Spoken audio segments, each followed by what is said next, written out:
Magnificent. Magnificent. Magnificent.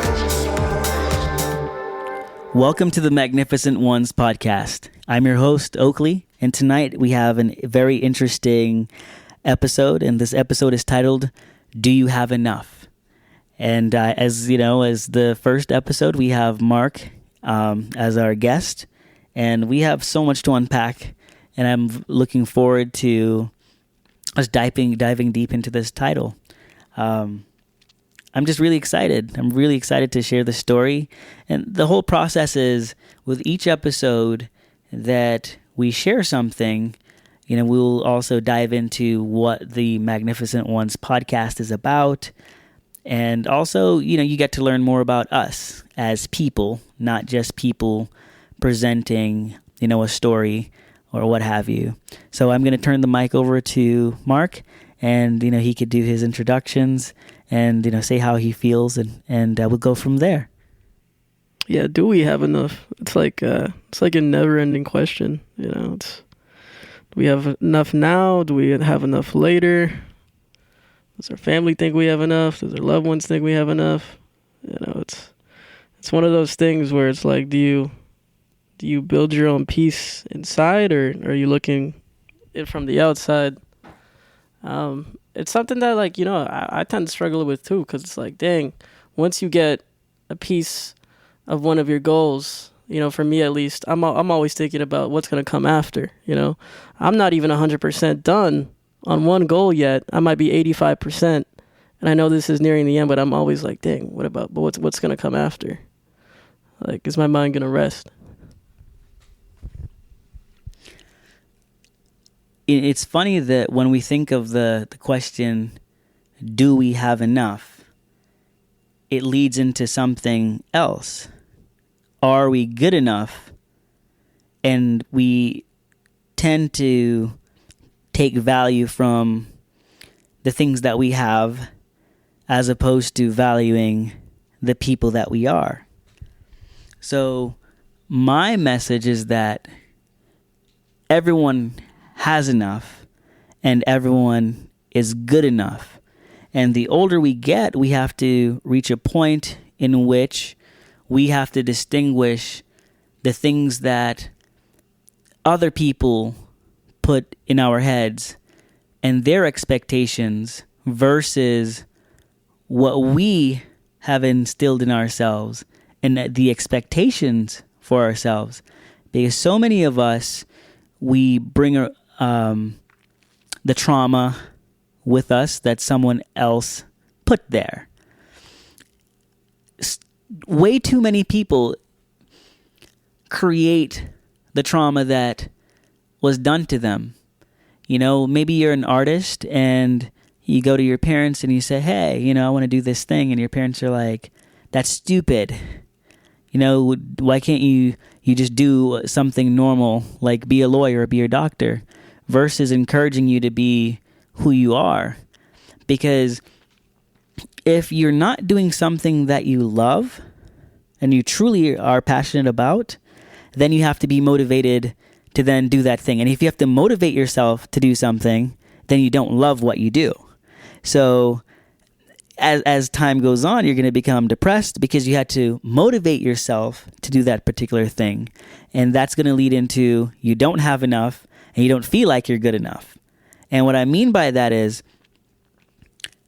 if you love what you do, it is life, meaning that it's a part of you.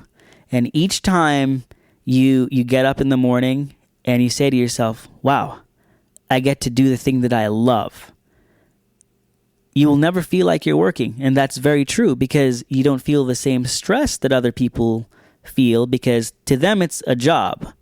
And to you, that is your identity, because you love what you do. So if you ever find yourself needing to be motivated to go to work, and every time you hear the name of your job, you go, man, I have to go there today, then are you really living? And if that's the case, what's the point? Because if you're not happy and if you're not fulfilled, how are you going to be fulfilling to other people? And what's your mood like every day? How are you being, received every day? Those things matter. So what do you think about the idea, Mark, of feeling that you're not good enough because someone else placed certain expectations on you? How do you measure that? Like, do you care about other people's expectations of you, and does their expectations of you affect who you are as a person? I think when it comes to like my personal worth of like me being good enough, it's always been something that like I was like rebelling against almost.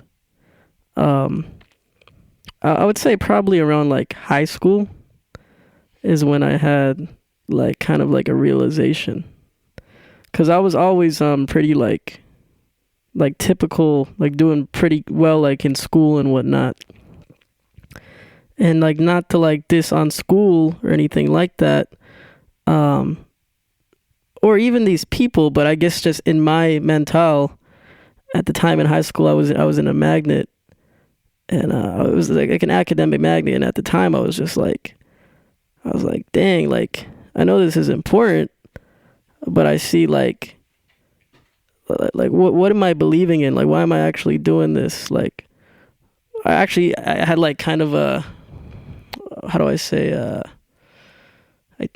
existential crisis of like, why am I doing these things? And I'm looking at the people around me, and it's like it felt kind of like robotic at a sense. Like I don't know if it's like they had their existence like predetermined, and they were just kind of like following along with it,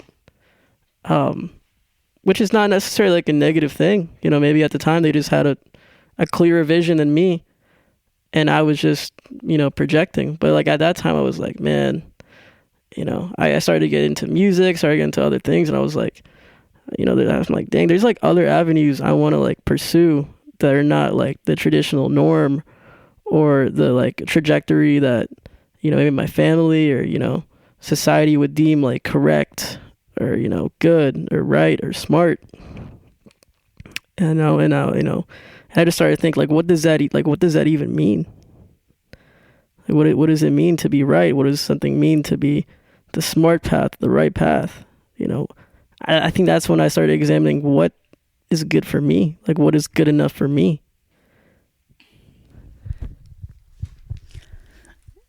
What's good enough for you will always be what you view to be true, and living in your truth.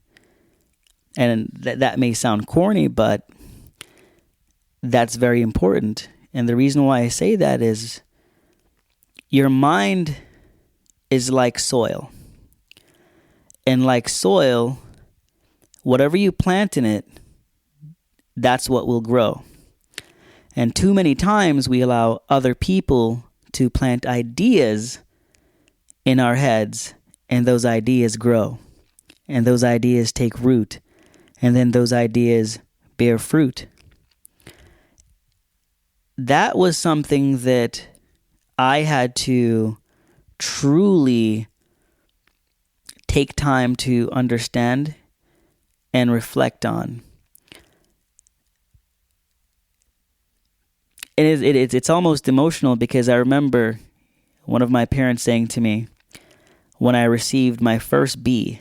I was always a straight A student. And my parents said to me, "No son of mine brings a B home."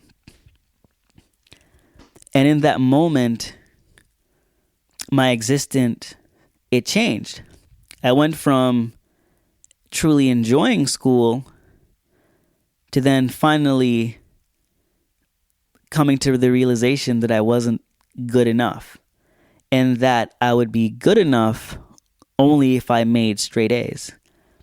And when I started to participate in sports, volunteering, and being in various, academic programs, I started to feel the pressure and the weight of the words that no son of mine brings home a B.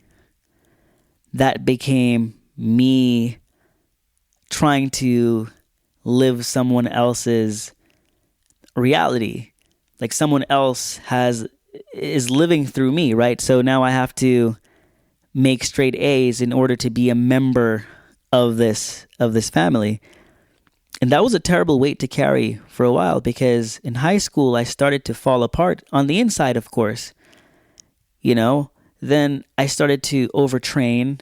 I started to work extremely hard on just being the perfect student. I never truly studied, but in terms of my focus became so hyper that I would isolate myself from people. Like I interacted with people, but I never grew any form of attachments to those around me. So I don't have many friends from high school.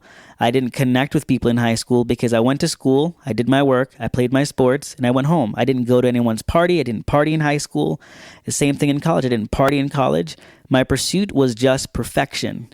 My pursuit was knowing that I would be valuable and loved so long as I were to be an excellent student. And I wanted to graduate at the top of my class. I wanted to graduate with honors, and I did accomplish those things, but at what cost? I was living someone else's reality. Someone else planted something, and I allowed it to grow. I watered it, and that became my existence of not being good enough. Even though I was already accomplishing so much, I still wasn't good enough. And as a child, that's a terrible thing to carry with you. It's isolating. You feel alone because the people that are supposed to teach you what love is, to teach you a sense of security, that's what you go into each day you wake up to, trying to measure up to someone else's expectations. And sometimes you can never quite make it there, right? You can't never quite measure up. And my message to anyone who's experiencing this is that's okay. It's okay to not be good enough for others and be good enough for yourself. Because until you take the time to know who you are and love who you are, you can't grow. And you can't truly love someone until you love yourself. You'll always be giving the broken version of who you are to someone else.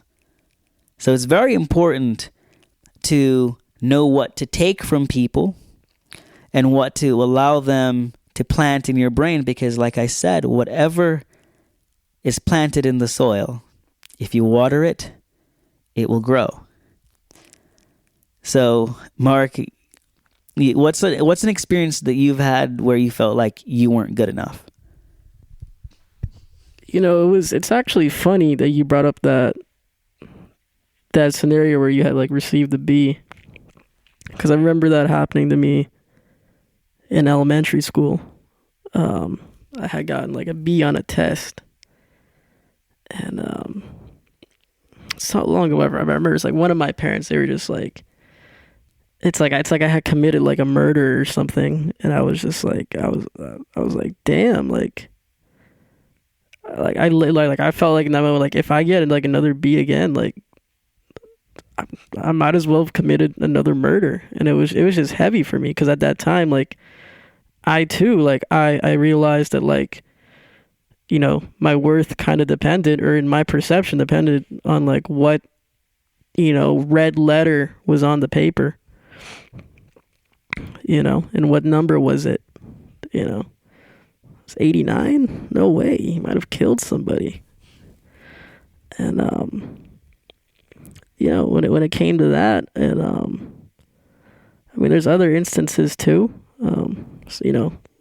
especially in when you're doing personal pursuits that are out of the norm, or like traditional trajectory career roles, like anything in the arts. I feel like when you first like show it to the people, because I feel like people have this perception, like they think like, like they don't consciously think of it like that, but when they see an artist, it's like they only see the successful artist or the successful entrepreneur or whatever. Like they never, there's very few people who follow like the what initiated that success, or like the, you know, the behind the scenes before they were successful, that path they had to take.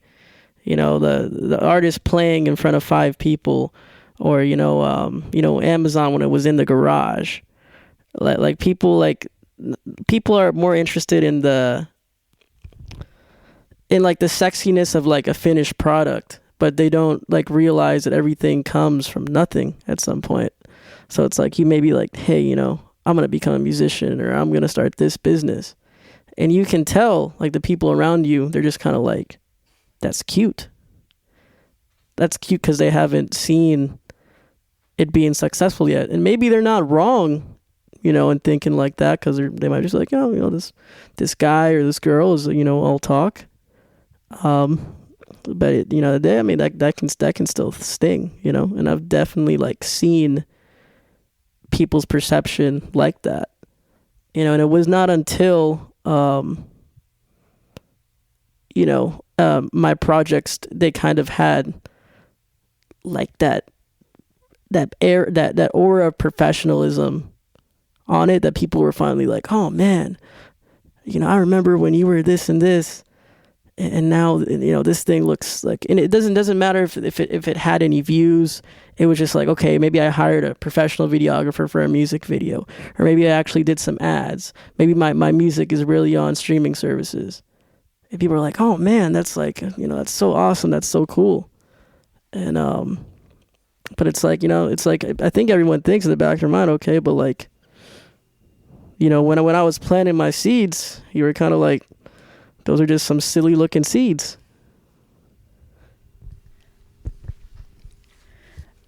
As you were saying that, I was laughing on the inside, because I thought about the first time, you know, I shared my ideas with people and people who I was close with. And I realized in that moment that, you know, I was different. And it's the things that I saw people support. And that stings too, right? Because you can have a friend or a family member that says, oh man, like I really would like to see more of this in the world, or I would like to do this particular thing, or go to this particular place. I want to improve myself. I want to, you know, what have you. And then that maybe that inspires you.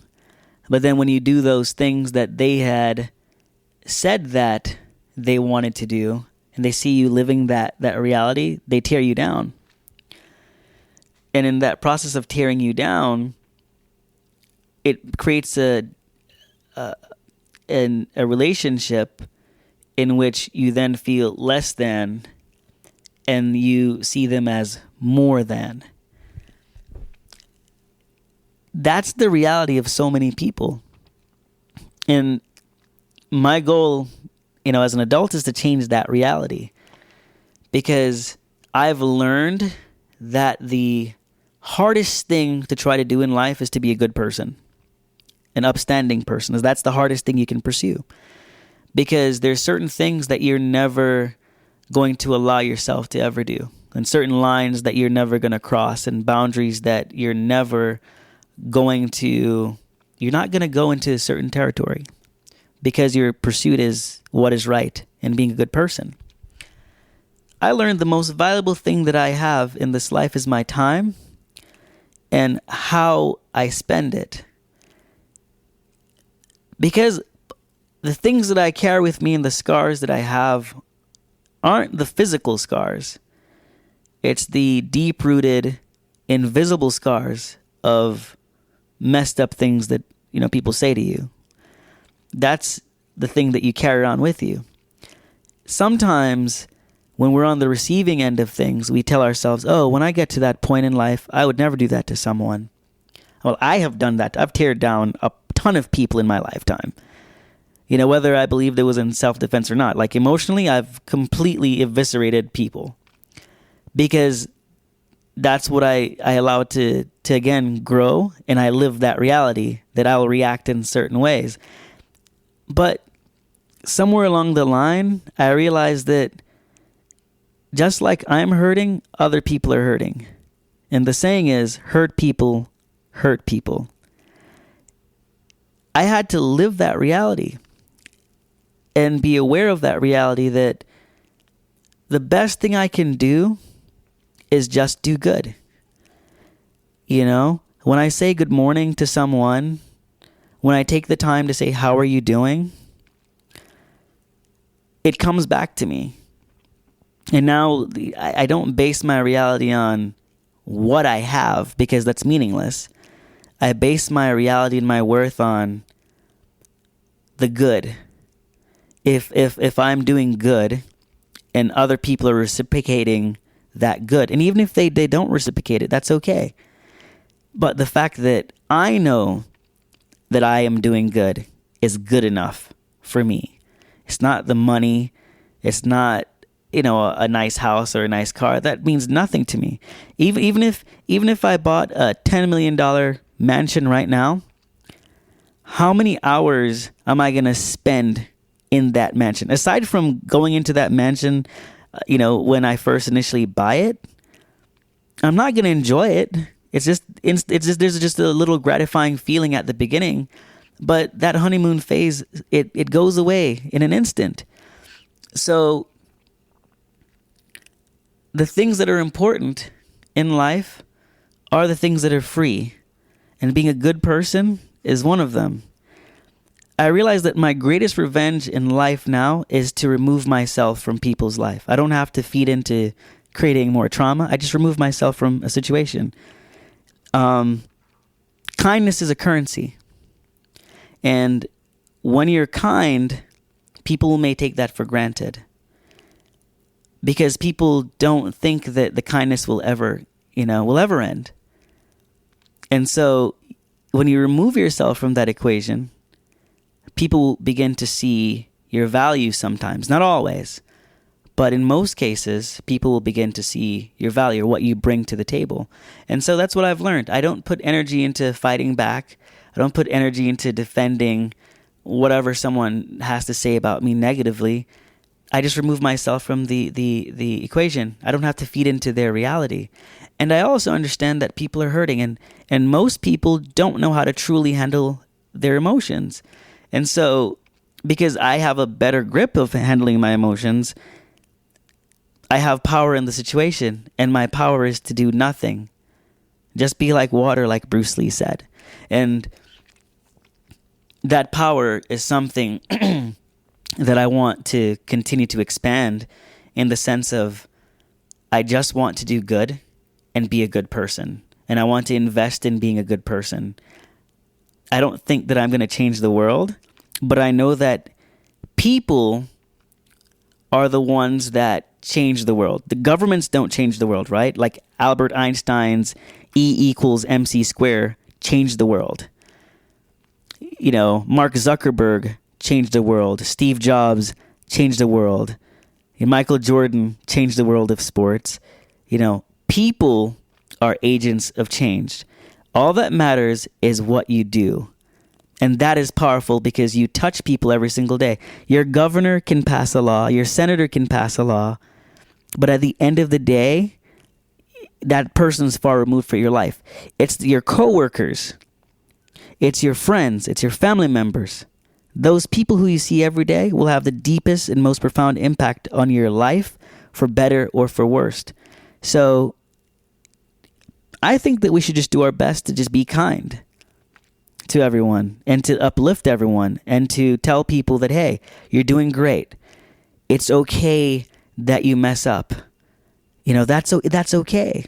If someone's down, why are we, it's not our job to judge and critique and to make them feel worse about the situation. Why? What does that solve?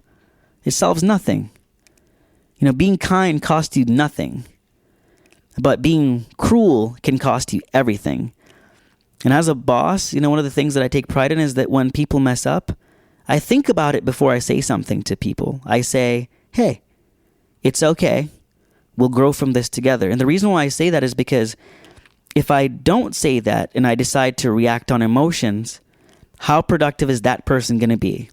If I tell someone that mistakes happen and I humanize the situation and show empathy, that person will grow. More than likely, they will grow. And if they choose not to grow, eventually they get rid of themselves. So I have nothing to gain by being cruel, and I have everything to gain by being kind. So the next question that I have is, if you think that there's a thing that you could do to be good enough, what do you think that thing is?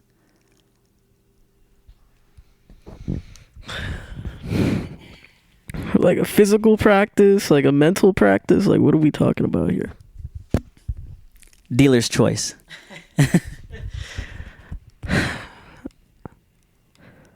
I think what it could take is kind of like some form of like healthy isolation. And I don't mean by like disregarding your friends or disregarding your family, not talking to people, but really have kind of like an isolationary moment with yourself and kind of like setting standards within yourself, seeing what you value, seeing what you have as your personal morals and how to stick with that. And I think the more you can stick with that, the more you'll feel good enough within yourself. And if you ever feel like crossed by someone, or you ever feel like somebody else's perception is leaking towards you, you can kind of use those personal standards that you set for yourself kind of as a compass on like, you know, where do I go from here? Like, how do I get back to my compass, to my own moral compass? You know, but that in itself is like a hard thing, because that is like having the most self-awareness. You know, and I would like to think I'm self-aware, but I know I'm self-aware to the times where like my moral compass can be problematic, where I think I know this is probably the right thing to do, or the kind thing to do, or the just thing to do in my perception. But I'm like, is it really? Like, do I want to go another route because I'm feeling this emotion? And it really can be an internal struggle.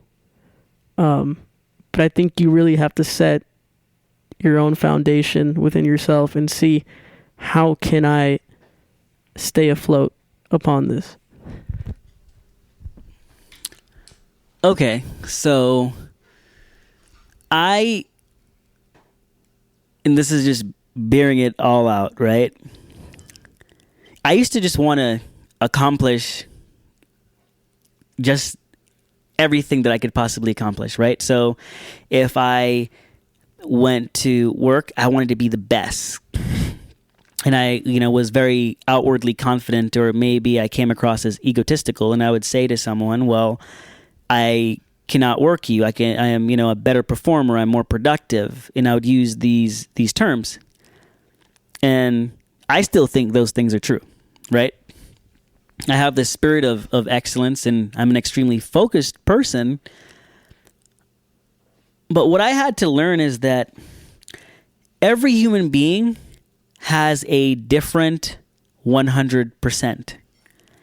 And maybe my 100% is, say, my output is more, right? That doesn't necessarily mean my quality is more or better, for lack of, but I had to learn that everyone is different and they bring something different to the table. So maybe someone isn't a strong performer, such as myself, but maybe they're a better communicator. And so I was narrow-minded because I was only focused on performance.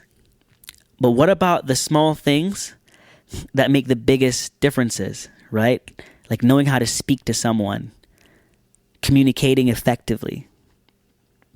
We don't always rate that as something that's valuable, but in a lot of fields, it's extremely valuable. In life, that's valuable. If you can't communicate, that's a problem. That could be millions of dollars that a company loses. How you say things matter. So as I've continued in my professional career, I now focus on the bigger picture. that I have to be aware of what gifts each individual presents and not measure the success of individuals based on solely performance. Some people are the glue of the group, even in the work environment or even in friendships. And the glue of the group is valuable. That's the most valuable person, is the glue.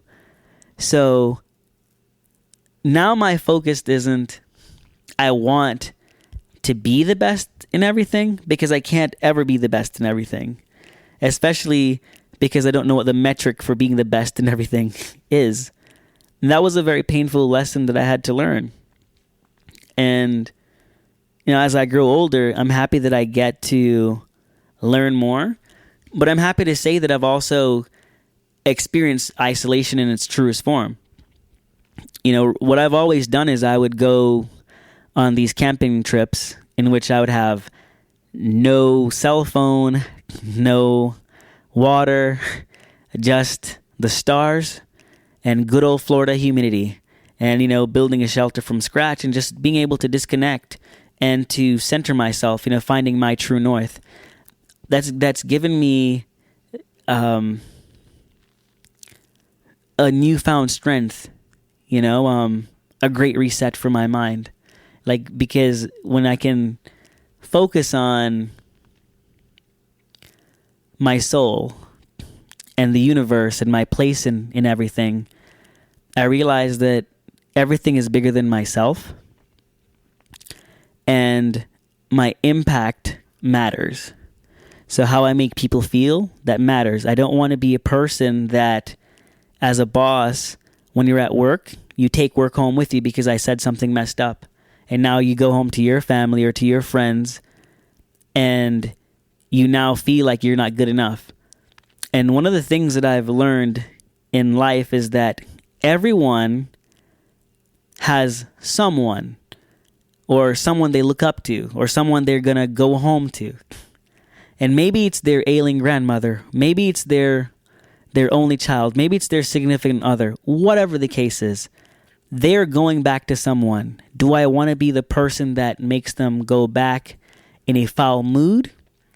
Or do I want to be the person that when they leave, they feel energized and uplifted, and they feel like they can be more and they can do more? That's what I want. Because that person is going to make better decisions in life, because they're not emotionally pent up. They feel like they have an outlet. They feel like they have a leader they can talk to about anything. And that's important. And so that's something that I measure my success on, is being the person that people want to talk to, being the person that people go out of their way to say hello to. That's the greatest form of wealth I've ever accumulated. The greatest currency I've ever accumulated was a hello. Sometimes we don't see that maybe a simple hello is the thing that saved someone's life. What if there's a person that feels invisible and they're on the brink of committing suicide, and the only thing that saved them was someone said hello to them, because they felt invisible, they felt isolated, and all they really wanted was just to be noticed. And by you saying hello, you prevented that from happening, So I'm thinking more about those things, like I said, the universe and my place in it, and my impact. And I just want to do good, because I've not always done good. And I realize that even though, objectively speaking, I haven't done anything bad, objectively, in the grand scheme of things, right? I've done a lot of things that were bad that can't be measured, right? Like, when you hurt someone's feelings, or you're a mean older brother, or, like you lie to people who are closest to you or something, or you don't communicate with people who you should communicate with, or you're toxic. I've been bad in those ways, and imagine how many invisible scars that I've given people. I have to think about that. But I don't carry it with me because it's happened. It's the past. It is what it is. Now I care more about just moving forward and doing good, because again, I carried that burden of I wasn't good enough because someone else put that there and I lived it. So with my time that I have left, I just want to say that,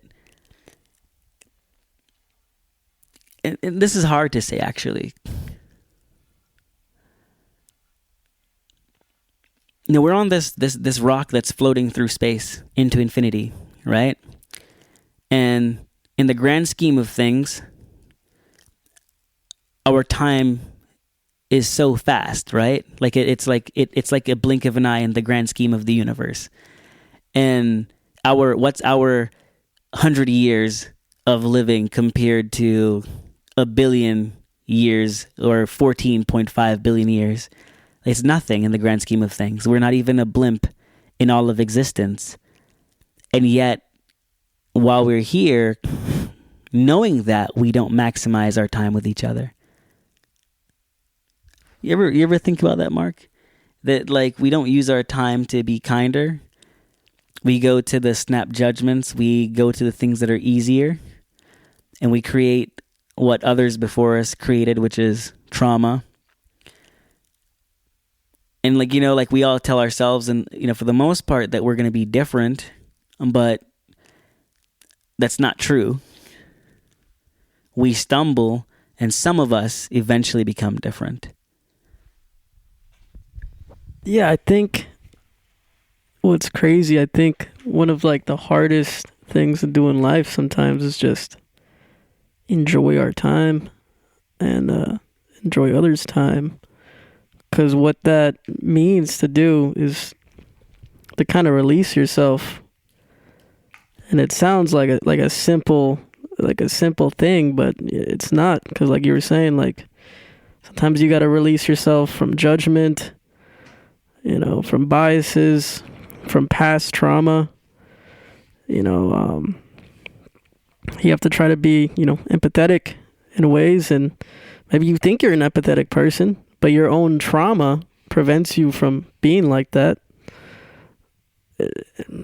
And even just enjoying the time that you have or with other people, you're like, oh, you know, what is this person going to think? Oh, you know, if I do this, like, how do I, you know, blah, blah, blah. It's like I feel like a lot of times that we're at war with ourselves and others, you know, when like sometimes we just need to like take a step back and be like, this is going to end like one day.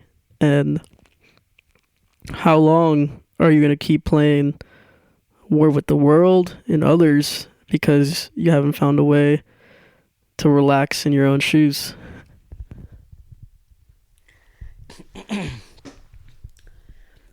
I remember watching the movie Prometheus when it first came out. And David, who is the main antagonist, says, big things have small beginnings.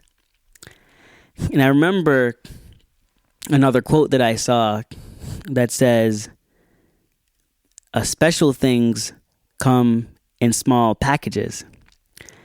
And in life, we have to be careful that we're not throwing away those small packages that are special because they go unnoticed. Maybe the hello from that random stranger, you take it for granted, so that's that special thing that you're throwing away, right? And David is the villain because he knows that these little things are going to become big over time, and they're going to create damage over time. And one of the things that we have to do is slow down and realize that for better or for worse, if we are going to do good, a little at a time, eventually it'll all add up. And if you're doing bad, it starts a little at a time, and eventually it adds up. So it's special because if it starts small and you're doing bad, guess what? You can turn back. You can do good, and that will add up. And I think that's why the song that I've taken for granted for so many years now is relevant to me seemingly overnight. Maybe it's because I'm married now and, I have kids, but it's a song, it's called I Want to Be Loved. And I remember hearing that song and I always hated that song. I always thought it was corny and it was just, it was too much. But I realized that this was someone saying what they wanted in the most profound way, and they were just bearing it all out. And they were saying the thing that most people would never say. Most people who are truly suffering, they suffer in silence, right? A lot of people who are going through deep and dark depression, they go through it alone.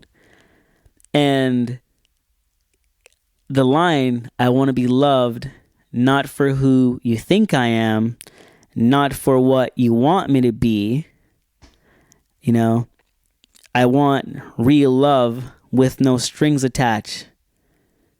Like that. That's unconditional. And that's what you have to do to yourself. You have to love yourself. When someone does something bad to you, you forgive them in a lot of cases. When other people are going through tough times, you show them kindness. When you know that someone's depressed, you're patient, with them. You're understanding with them. And you tell them that it's going to be okay. Now, what you should do is apply those same things to yourself. Be kind to yourself. Love yourself. And forgive yourself. Whatever, trauma you've been through, you're bigger than that trauma. Whatever negative seeds that someone's planted, it may have taken years to grow, but guess what? Little by little, you can eventually, cut that tree down that was planted. Right? Like little by little, you will learn to love yourself and appreciate the person that you are and be patient and kind to yourself. Because if you're not kind to yourself and you're not good to yourself, ask yourself this. What are you presenting to the world? And how are you affecting others around you? If you're not your best, how can you give your best? And whatever is inside of you, if it's good, it'll show every time. I promise you that. And if it's bad, and if you're trying to hide it, it'll come out when you least expect it. And it's never going to be something that you're going to be proud of. So give yourself time to heal and be kind to yourself the same way you'd be kind to others. And I think that's very important in this day and age where you feel like you're not good enough and that you don't have enough. Those ideas didn't come from nowhere. They didn't just magically manifest themselves. They were planted by someone else. Maybe it was the media. Maybe it was your parents. Maybe it was your spouse. Maybe it was the kids in high school. But just remember, your worth isn't what you do. Your worth isn't how much you have. Your worth comes from who you are. And only you can determine that value, not those around you, because that doesn't matter. It's not your boss, it's not social media, because guess what? If it's because of your job, well, money is an idea, right? It's a made-up idea by men. Money doesn't have the same value every single time, every single day, because there's this thing called inflation, right? And money loses its value. It's a currency that's it's irrelevant in the grand scheme of things. You know what's everlasting though? When you're dying, no one ever says, "Oh man, this guy had $100,000 in his bank account when he dies." They go, "Wow, this guy was kind. This guy was understanding, or this girl was kind, or this girl was understanding. This person was a good person." Or this person was horrible, or man, thank goodness this person isn't here to destroy our lives anymore. That's what people think. It's your actions. That's what matters. Your character. That's what matters. The money, all those things, they have a time and a place. But what has to be a constant is you being a good person and you being good enough for you so you can be good enough for everyone else. And if you're good enough for you, other people will recognize that as well. Do you think that's true, Mark? Yeah, definitely. I think it is. I think it's just something that's very hard to like put into practice.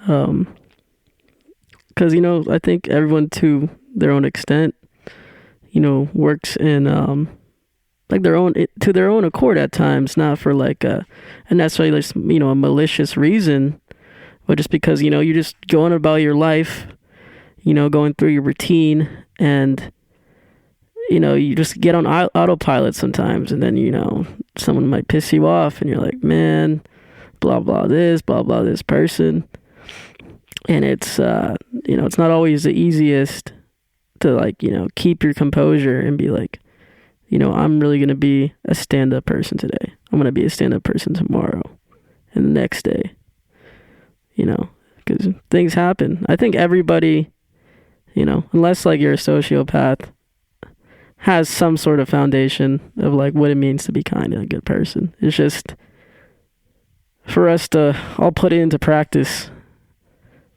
is the challenge. Here's my thought. We are more than what we think we are. I'll repeat that one more time. We are more than what we think we are, and we don't give ourselves enough credit.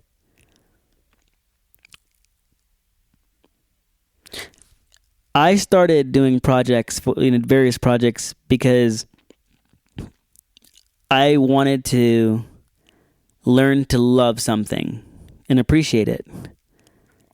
Because whenever I would listen to the radio or whatnot, I'd be like, oh man, I love that song. Or whenever I would read a book, I would say, oh, I love this book, or I hate this book, or what have you. But the reason why I wanted to make music personally is because the Beatles are a great band. Drake is cool. But Drake isn't me, and the Beatles aren't me, right? And even though I can empathize with what they're saying, I'm not the one saying it. I wanted to be able to reflect on my emotions in its purest form. So if I made a song, that song was capturing my feelings, my truest thoughts. I didn't have to relate them to someone else's. It was me saying how I felt. One of the reasons why I wanted to write a book is because it's nice to know what I was thinking at a certain time, kind of like journaling in a way. Like I wanted to pick something up, read it years later, and say to myself, I created this. This is how I felt, and this is how I really got out of this, maybe an emotional slump or just a dark time, maybe. And I'll know that, but whoever is reading it may not know that, or why that particular thing was my therapy, which is why I never, used my real name on my projects, because it's personal and I didn't want to be judged. But moving forward, anything that I do will have my name on it, because I'm not ashamed of being human or ashamed of feeling how I felt because I'm going to be judged. It doesn't matter, because it's my feelings, it's my experiences. And if someone has anything negative to say about my experiences, well, they're clearly lacking, and that's their cross to bear, or their burden to carry, because my emotions are my own and their emotions are their own. And how I go through life and how I cope or whatnot, that's mine. And I won't allow myself to carry, the weight of other people's words anymore. The older I get, I wouldn't say the wiser I get. I would say the more emotionally in tuned I am. And that's a powerful thing, to wake up and know that the day is mine, not because of how much I have, but because of how much I love myself. You know, I remember I had this quote a long time ago. It said, "I want to love me like Kanye loves Kanye." And one of the reasons why I had a big ego when I was younger was because so many people told me all the things that I couldn't do. Or they told me the things that they thought I should be doing, or the path that I should take. And not many people ever just said, "You love what you're doing? Then do that." Or, "Hey, here's how I'll support you. Here's some kind words. Like, here is how you can accomplish this thing." Not, "Oh, you'll never be as big as Drake," or "You'll never be, as polarizing as Obama, or as polarizing as Trump," or whatever the case is. So many people just have always put limits on what it is that I could accomplish, and that bothered me deeply, because I went from thinking that I wasn't good enough to then pouring energy into proving that I was good enough, which is worse. Because then everyone's words, their doubt was affecting me, because I'm pouring energy and I'm carrying the weight of their words with me. I'm pouring energy. I'm like, man, someone told me I wasn't strong. I'm at the gym and I'm punching, just hitting a punching bag, just to be stronger. My knuckles hurts, and I'm bench pressing a crap ton of weights. Now my chest hurts, right? Like I'm studying nonstop because I just want to be more intelligent. I want to know more. I want to be physically, stronger. And for what? For what some insignificant person had to say? Like, why? Why am I pouring energy into that when I could have been pouring energy into just loving myself? Maybe instead of, pouring energy and trying to be smarter, not that people shouldn't want to enhance their intelligence, but it was in an unhealthy way. There was no balance. And I was doing it for the wrong reason. You know what I should have done? I should have went and gotten a massage. That's what I should have done. Or maybe go to therapy. And it's okay to go to therapy. That would have been healthy. So fighting against not being good enough is just as bad as accepting that you're not good enough, because you're resisting instead of just accepting that you are just simply good enough because you're alive. And whatever you accomplish along the way, whether you win the Nobel Peace Prize or maybe you made the honor roll or something, that's cool. It's nice because you're alive, and it's okay to feel good about the things you accomplish. Just don't define yourself by the things that you accomplish, because Steve Jobs is one of the richest persons on the planet, and he died, right? And he had billions of dollars, and at the end of the day, the money didn't save him. And all he wanted was just a little bit more time. So use your time wisely. Use your time loving yourself and loving others. And know that you are enough and that you're good enough. And you are more than what you think you are. So go out into the world and just be good to people. And take the time to slow down and appreciate when other people value you, and appreciate their kindness, appreciate their love, because those things may not always be there.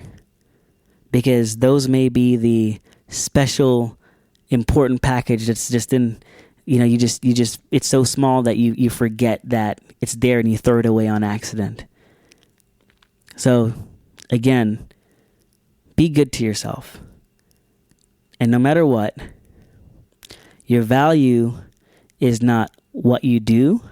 Your true value lies in who you are. So thank you again for listening to the Magnificent Ones podcast. And if you haven't picked it up yet, the Magnificent Ones podcast simply means that you're magnificent and you're just one of many magnificent human beings on this great planet of ours. So you're one of the magnificent ones that happens to listen to this podcast. So thank you. And once again, I would like to give a special shout out to Cellar 54 in Northeast Pennsylvania. Best wine ever. Period. So if you're ever in the area, pick up a bottle or a case. Thank you so very much and have a beautiful day.